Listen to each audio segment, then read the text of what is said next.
Hello students, आशा करता हूं आप सभी सुरक्षित होंगे। तो बेटा हम 10th क्लास के अंदर metal and non metal chapter पढ़ रहे थे और उसके अंदर हम पढ़ रहे थे एक्सट्रैक्शन ऑफ मेटल। तो एक्सट्रैक्शन ऑफ मेटल में हमने जिन मेटल्स की रिएक्टिविटी लो थी, कम रिएक्टिविटी थी, लाइक जिंक, उसका रोस्टिंग और कैल्सिनेशन के थ्रू पहले तो ऑक्साइड बनाया और फिर रिडक्शन, इजीली रिडक्शन करके और क्या बना दिया था हमने, मेटल। तो जो लेस रिएक्टिव मेटल है वो तो इजीली रिडक्शन के थ्रू हमें मेटल दे देते हैं, पर ऐसे भी तो मेटल है जिनकी रिएक्टिविटी बहुत ज्यादा होती है, लाइक सोडियम, पोटाशियम।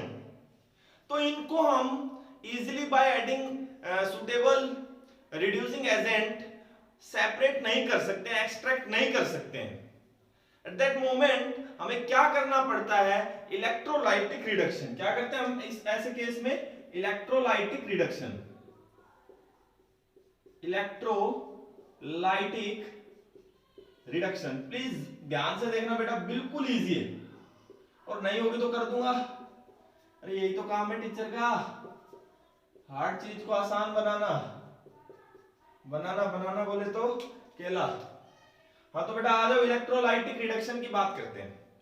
तो बेटा क्या करते हैं हम इलेक्ट्रोलाइटिक रिडक्शन में, फॉर एग्जांपल मेरा रिएक्टिव मेटल सोडियम है, उसकी क्लोराइड ले ली मैंने, सोडियम क्लोराइड।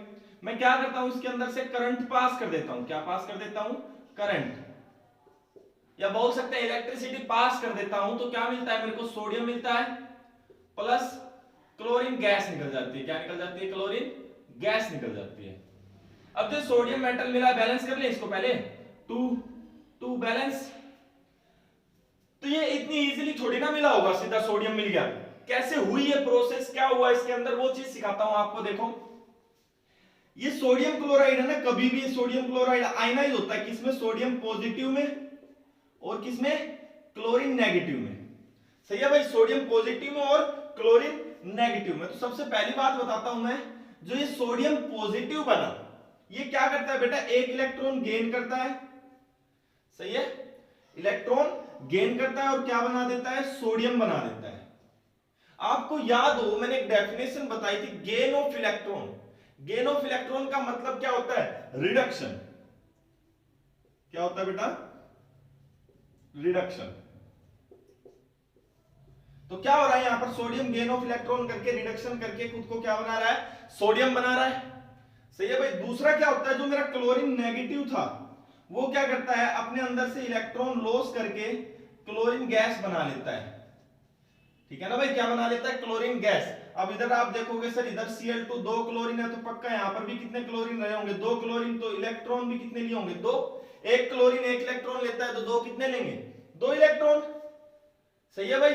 अब दोनों साइड आपको इलेक्ट्रॉन बैलेंस करने, इधर 2 इलेक्ट्रॉन है, इधर 1 इलेक्ट्रॉन है। आयनिक इक्वेशन के अंदर दोनों इलेक्ट्रॉन बराबर करने होते हैं, तो इस इक्वेशन को भी 2 से मल्टीप्लाई कर दो, 2 2 2। तो ऐसी कंडीशन होती है। अब आप एक चीज देखो, लॉस ऑफ इलेक्ट्रॉन, मैंने आपको एक डेफिनेशन बताई थी। क्या, लॉस ऑफ इलेक्ट्रॉन का मतलब क्या होता है, ऑक्सीडेशन, चैप्टर फर्स्ट के अंदर।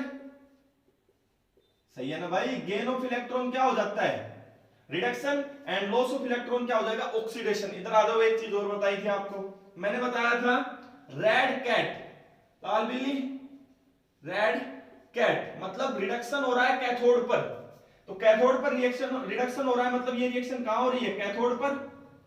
और एक बताया था मैंने आपको एनओक्स, एनओक्स, एनोड पे आपका क्या हो रहा है, ऑक्सीडेशन। तो ये रिएक्शन कहां पर हो रही है, एनोड पर।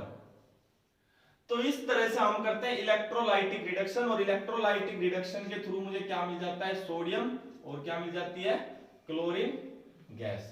बोलो जी बेटा जी, ये समझ में आ गया आपको। एक और रिएक्टिव मेटल ले लेता हूं मैं, एल्युमिनियम ले लेता हूं बेटा, सेम इसी तरह से करेंगे, देखना समझ में आ जाएगा। क्या ले रहा हूं मैं, एल्युमिनियम। एल्युमिनियम, अब एल्युमिनियम में क्या करता है बेटा, मान लीजिए मैंने ले लिया एल्युमिनियम का ऑक्साइड, ले लिया Al2O3। तो इजीली तो ये रिड्यूस होगा नहीं, क्योंकि एल्युमिनियम क्या है बेटा, रिएक्टिव मेटल है। तो ऐसे केस के अंदर क्या करते हैं हम, इसके अंदर से फिर से इलेक्ट्रिसिटी पास करेंगे, इलेक्ट्रिसिटी।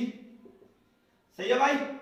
इलेक्ट्रिसिटी आपने जब पास करी तो क्या बना, एल्युमिनियम प्लस क्या बना, ऑक्सीजन। बैलेंस दिखाई नहीं दे रहे, इधर एल्युमिनियम कितने 2, इधर कितना 1, 2 से मल्टीप्लाई करो। इधर एल्युमिनियम 2 हो गए, इधर भी कितने हो गए 2 हो गए। पर सर इधर पे ऑक्सीजन कितने 3, उधर पे ऑक्सीजन कितने 2, तो बैलेंस करने के लिए इसको 2 से मल्टीप्लाई कर दो, इसको 3 से मल्टीप्लाई कर दो। 3 2 जा 6, 3 2 जा 6 ऑक्सीजन। पर सर एल्युमिनियम अब 4 हो गए, इधर एल्युमिनियम कितने हैं 2, तो इसको क्या कर दो मल्टीप्लाई 4। इक्वेशन तो बैलेंस हो गई है भैया आपकी। इक्वेशन को छोड़ो, जो चीज समझनी है बैलेंसिंग को छोड़ के जो चीज समझनी है उस पे आते हैं। ये मिल जाएगा मुझको, एल्युमिनियम मिल जाएगा। कैसे मिला? मेरे पास एल्युमिनियम था, ये एल्युमिनियम होता है, एल्युमिनियम का नंबर कितना होता है 13 होता है, और इसकी वैलेंसी लिखो तो क्या आएगी 283, मतलब 3 इलेक्ट्रॉन लॉस करेगा तो इस पे कितने पॉजिटिव चार्ज आते हैं 3 पॉजिटिव। भाई वैलेंसी बता रहा हूं मैं। इसको लास्ट वाली सेल में 8 कंप्लीट करने तो क्या करेगा, या तो 5 लाओ या इन 3 को भगाओ, तो इन तीनों को भगा ही देता है, तो 3 पॉजिटिव। और यहां पर ये 3 इलेक्ट्रॉन गेन करके, 3 इलेक्ट्रॉन्स गेन करके क्या बना देगा, एल्युमिनियम बना देगा। सही है। उसके बाद मैं बात करता हूं किसकी, ऑक्सीजन की। O2 negative. भाई ऑक्सीजन पे कितना नेगेटिव होता है, ऑक्सीजन ले लिया मैंने, ऑक्सीजन का नंबर कितना होता है 8, तो क्या लिखते हो आप 2 6। इसको 2 इलेक्ट्रॉन की जरूरत है तो 2 इलेक्ट्रॉन गेन करता है, इसलिए इस पे कितना नेगेटिव है 2 negative, plus sorry minus 2 electrons loss करके क्या बना लेगा, ऑक्सीजन बना लेगा। क्या बना लेगा, ऑक्सीजन। ठीक है ना भाई। अब इसको इतना देख लो कि इस रिडक्शन के थ्रू कैसे एल्युमिनियम बना है, बनाना क्या है हमें, एल्युमिनियम बनाना है, एल्युमिनियम बना दिया हमने। दूसरा क्या बनाया, ऑक्सीजन। वही प्रोसेस सेम। मैंने क्या बोला, गेन ऑफ इलेक्ट्रॉन क्या होता है बेटा, गेन ऑफ इलेक्ट्रॉन रिडक्शन। सही है भाई। और लॉस ऑफ इलेक्ट्रॉन क्या होता है, ऑक्सीडेशन। सही है भाई। रिडक्शन कहां पर होता है, रेड कैट कैथोड पर रिडक्शन होता है, और एनऑक्स एनोड पर ऑक्सीडेशन होता है। बोलो बेटा जी। सही है भाई। तो मुझे क्या मिल जाएगा, एल्युमिनियम और ऑक्सीजन अलग। इस प्रोसेस को बोलते हैं इलेक्ट्रोलाइटिक रिडक्शन। प्लीज बैलेंसिंग पर ध्यान मत दो बेटा, बैलेंसिंग हो जाएगी, हमें यहाँ बैलेंसिंग नहीं करनी है, हमें मेन क्या करना है, इलेक्ट्रोलाइटिक रिडक्शन समझना है। कैथोड पर क्या रिएक्शन होगी, एनोड पर क्या रिएक्शन होगी। तो ये होता है भाई जो हाई रिएक्टिविटी होती है जिन मेटल्स को, हम उनको कैसे सेपरेट करेंगे। आई होप आपको यहां तक समझ में आ गया होगा। नेक्स्ट लेक्चर में डिस्कस करते हैं हम रिफाइनिंग प्रोसेस। ठीक है बेटा, थैंक यू स्टूडेंट्स।